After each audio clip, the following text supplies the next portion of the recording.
What's up, everybody? Welcome back to my channel. If this is your first time here, my name is Elena, and on my channel I talk about veganism, self-care, and overall holistic wellness. So if that's something that you're interested in or you want to hear more about, then go ahead and subscribe. That way you don't miss a video from me in the future.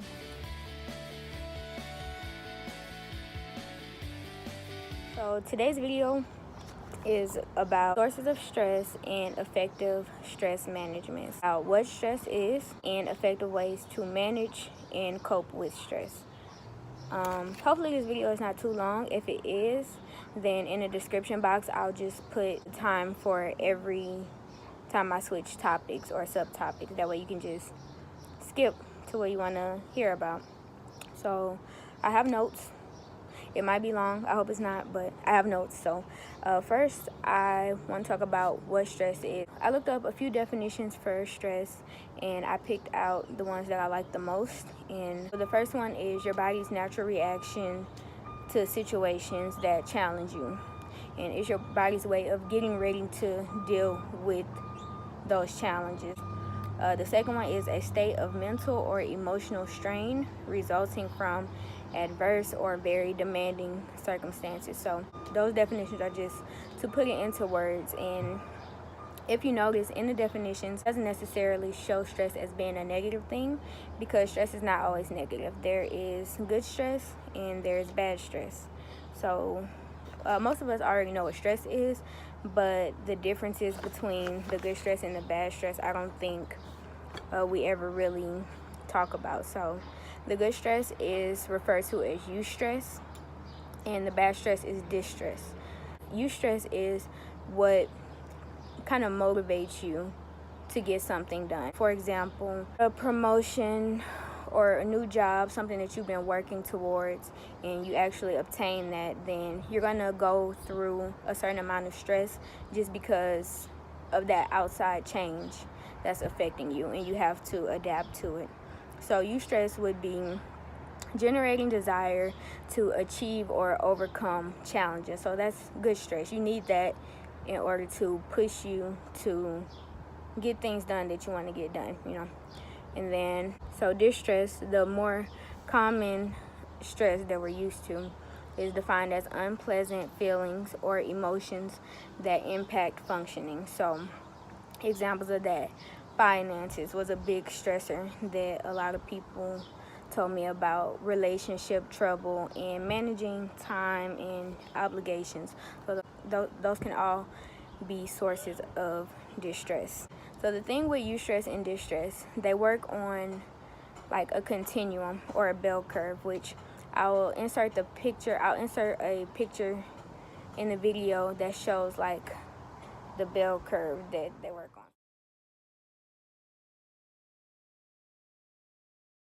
It's like eustress, distress, and then you want to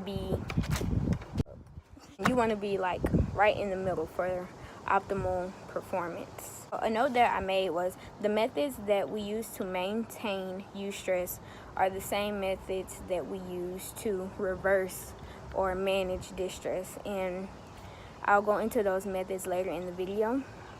So now that we know what stress is, we know that all stress is not bad, and we know that there's good stress and bad stress. Talk about what stressors are. So on all my social media, if you follow me there, then I did polls a few weeks ago about sources of stress. What are the biggest stressors in people's lives? The top like 5 stressors that I got were: number 1, finances. Like, finance is a big stressor for pretty much everybody. Second one was managing time and obligations. The third one was relationships, and the last one was kind of a toss-up between work and health. So in my notes I have each of those 5 stressors and ways that you can manage them. So we'll start with finances. That was the biggest one. But in order to manage the stress of finances, like lack of finances, not enough, or not knowing how to distribute your finances, is establishing a budget. Make a budget, that's easy, right? Like, that's the easy part, but it's sticking to the budget. So a budget is just a way of outlining what your income is and what your expenses are, as far as bills and food and children if you have kids, family, stuff like that. So if y'all want a more detailed video on a budget and how I do my budget or different ways to do a budget, I can do that. But I just want to say that making a budget is, to me, I feel like that's the a main priority in managing finances and getting that stress under control. So you want to establish a budget, not only establish it but follow it as well. And you want to prioritize when it comes to that budget. So obviously the things that you need the most, you want to take that out of your income first, like for your bills. Like those are things you can't live without: your bills, your food. Okay, so I got interrupted, but what I was saying was you want to prioritize your expenses. So the things that you absolutely need, which would be like your light bill, your water bill, your rent, all that stuff, the things that you can't do without, you want to prioritize those and pull those out of your money first. That way you know that those things are taken care of. And then you want to add in savings. You want to make sure you have money saved up, because when you don't have money saved up, when things come up, then you have to pull that out of your paycheck and you may not have been anticipating it. So you want to have money set to the side and saved up for emergencies. How much you save up, a good rule of thumb is to have 6 months worth of your expenses saved up. So that's a good savings tip. And then you want to add in like your social things, like going out to eat, shopping, like leisure spending. So that is like an outline for setting up a budget, the things that how you want to prioritize your budget, and you want to stick to it. Another thing for managing financial stress is the law of attraction. So the law of attraction states that basically what you put out is what you receive. So if you are holding on tightly to your money all the time, you're being like selfish with your money, like being tight with your money, then that is the energy you're putting out, meaning that is the energy that is going to persist, meaning you will always hold on tightly to money. You will always be, tight with your money. That's like putting yourself into a certain bondage, as opposed to you giving money freely as you can, obviously, but you giving money and sowing into people, then you are likely to get that back. Y'all, I'm sorry, it's so weird. I keep getting interrupted. But we're talking about the law of attraction. What energy you put out is the energy that you're going to receive. The thoughts and emotions that you feel about money are going to be what you attract. If you feel like you're going to have enough money, if you always say you're going to have enough money, you say you're broke and you can't afford this and that and blah, blah, blah, then that is the energy that will persist. So change your confession, change how you talk about money, change how you feel about money, and change how you handle money.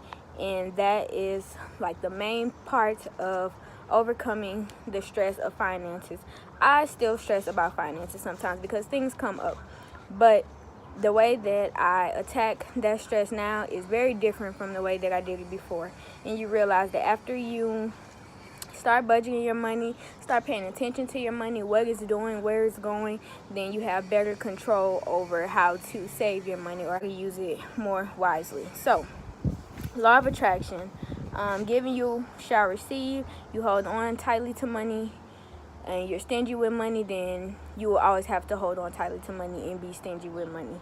Focus on and appreciate what you have and not what you lack. So if you have a house or you have an apartment or you have anywhere to live, focus on appreciating that, showing gratitude for that, versus focusing on what you lack or how much it's draining you. You can lose that, and then when you lose that, then what? Like, now you really have something to stress about, right? So, and lastly, social support. Social support is one of the stress managers that I have listed. And to use social support in relation to your finances, that means ask for help. If you need help and you have someone that can help you, then ask for help. The worst outcome that you can get is a no, or that they can't, or that they don't have it. But don't let that stop you from asking, because you'll be surprised what you can get just from asking people. And that doesn't mean like begging, if you have people around you that are capable and are willing. So don't be afraid to ask for help. Like, don't be so prideful that you don't want to ask for help if you are really struggling,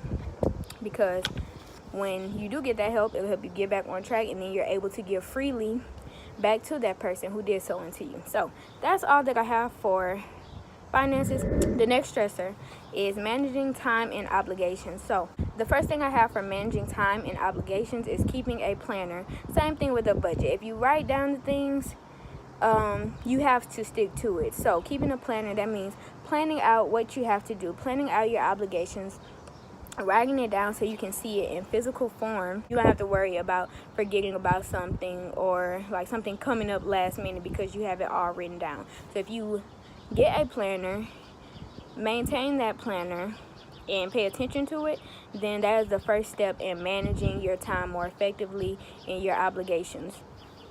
The next thing, also, just like with the budget, prioritize your obligations. That means if you have something to do for school or work, and you also have something to do like social time with your friends, like prioritize those things. What's most important? What do you need to get done, and what can you put on the back burner, so to speak? You have control over what you do. You have control over the obligations that you commit to. So it's up to you to prioritize them and make sure you get them done in the order that they need to be done. Next step I have is learn to say no. But you have to learn how to say no. You have to learn how to take time for yourself and put yourself first. Because if you don't, then you run the risk of becoming overwhelmed with other obligations when you could have easily said no, or even given a reason as to why you are not able to do something. So learn to say no. Learn to let people know that sometimes you can't do things. You can't take the time out of your day. You have to use that time for yourself. Which kind of leads into the next point, which is take time for yourself, meaning take time to be alone. Take time to write in this plan. Set up that budget. Like, you don't have to always be doing something or going somewhere. Take time for yourself. That also includes taking time to meditate and taking time to exercise. Whatever your form of meditation or self-care time is, like, make sure you give yourself that time, because you deserve it. You have responsibilities. You have things that you have to do. Taking time for yourself is something that you have to do to remain balanced, like, in your life, and to not let things like obligations, and to not let those things consume you. So take time for yourself.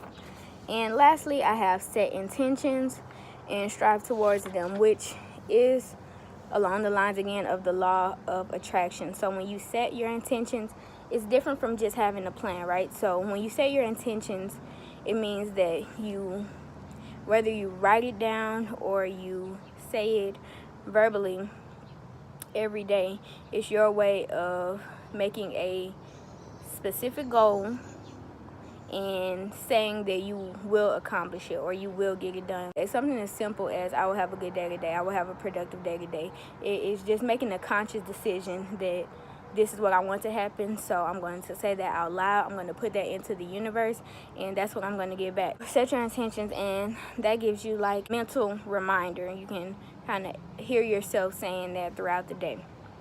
And those are the 5 points that I have for managing your time and obligations and keeping that stress under control. The next stressor is relationships, which I think is a big one. And the first question that I have pertaining to relationships, ask yourself, does this relationship serve me? We always want, if you're investing your time in a relationship, then you want to believe that that relationship is serving you. But say you do say, yes, this relationship is serving you. Identify how the relationship is serving you. Be more detailed than just, saying yes and then brush it off. Ask yourself how this relationship is serving you, and then you ask yourself if it's worth your stress. That's if the answer is yes. If the answer is no, then, this is kind of an obvious answer, but you want to terminate the relationship. You want to end it. If it's not serving you and it's only pulling from you and it's only causing you stress, then you have to end that. And that doesn't mean that you have to end it in a distasteful way. That just means that provide the other person with the reason why you're choosing to end the relationship, and even consider a break.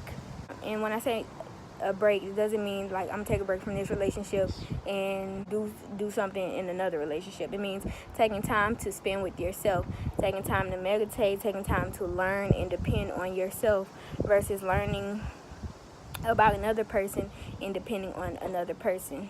I would say if you do choose to take that break, then you observe your productivity while on that break, and you find out, are you being more productive outside of that relationship, or were you a better person within the relationship? And then that kind of helps you decide whether or not that relationship was actually a hindrance to you. Another thing, be selfish with your time and yourself, especially like I'm pretty sure more younger people watch my videos. So I'm 22, like people in the, I don't know, teenager for sure, like 15, 16. From that age to, I don't even know, like 30, I don't know. But these are the years, I know for me, these are the years that we are getting to know ourselves. So it's 100% okay to focus all of your energy within yourself as opposed to focusing on a relationship, because that means that you take time that you could use to learn yourself and you have to invest that into somebody else, which is okay. But if you are not completely like knowledgeable about yourself, then it makes it that much harder to be in a committed relationship with someone else. Another quote, I put this on my social media too. I be coming up with gems throughout the week, y'all. But an empty vessel cannot pour into anyone or anything effectively. Meaning, if you are lacking within yourself, then you cannot offer as much as we would want to. You can't offer that much to someone else because you have a void within yourself. So make sure you fill yourself up. Make sure you invest time and energy into yourself. That way you can invest into other people. If you can't do it for yourself, then you are pretty much robbing yourself of something and you're giving it to someone else. So, a recap. Ask yourself, does the relationship serve you? How the relationship serves you. If the relationship does not serve you, then take a break from the relationship or end it. Know when and how to let go of toxic relationships. If this relationship is draining you and not serving you, then it is a toxic relationship. If you want a video on letting go of toxic relationships, I can give you a video on letting go of toxic relationships. Okay, so lastly was work and health. And these are pretty simple. I think work stress management, ask yourself again, does the work serve you? If you do feel like your work serves you, then show gratitude if you feel that your work does serve you. There may be stressful aspects of your job, but if it's worth it, then it's worth it, you know? And you have to show appreciation for the aspects of the job that do serve you. Because like I said before, you could very easily lose those things and then you really have a reason to be stressed out. So ask yourself, does it serve you? And appreciate the aspects that do fulfill you. Identify what about the job is causing you stress so that you can better get a handle on that. Now, if the answer is no, and the work does not serve you, obviously we cannot always just, okay, this job isn't serving me, I want to go somewhere else, I want to do something else. That's not always feasible. It's not always possible. So what I would say is find ways to make your work serve you. Even if your job is a temporary one, take advantage of the opportunities that are offered throughout your job that you can use outside of your job, like certain trainings or certain promotions, like things that are effective to use within your job and within another job. And all the while you're doing this, you want to be working towards the work that does serve you, the work that you do want to do, because you can do that, you know what I'm saying? Like, you can be working on more than one thing at a time. So don't just waste away at a job that you feel is not serving you, but do things on the side to proactively get you to where you do want to be. You're gonna have to just be content with being stagnant at a job that doesn't serve you. And so lastly, for health, I have grouped them together as mental, physical, and spiritual, because to me, those things, health is holistic and it includes all those parts. If one part is weak, then it's going to affect the other parts. So I say identify your health concerns, whether they be physical concerns, mental concerns, or physical concerns. Identify them first. Write it down if you have to, just to have something in front of you showing exactly what your concerns are, and then educate yourself on those concerns. When I say educate, I mean educate yourself on prevention, improvement, and maintenance. That means prevent it from happening. If you are dealing with it, then educate yourself on ways to improve your health. And once you get to a place where you have that under control, educate yourself on ways to maintain that health. And make sure that you're focused on all three elements, like I said, mental, physical, and spiritual, because if one element is weak, then all of the other elements can be affected. For example, if your mental health is weak, then your physical health can suffer. Like sometimes people like emotional eat or something like that. So they're all interconnected. Lastly, what I have is, wow, almost done. Lastly, what I have is the managers of stress. So these are just like not really too much detail to go into about these, but just ways to manage stress that some people use, some people don't. But I think to use them all in some way is going to be what helps you get through like a variety of things. 4 things are like the most instrumental in managing your stress. So the first one, meditate. Meditating is different for everyone. If you want a video on meditation, I will do that too. But meditating is different for everyone.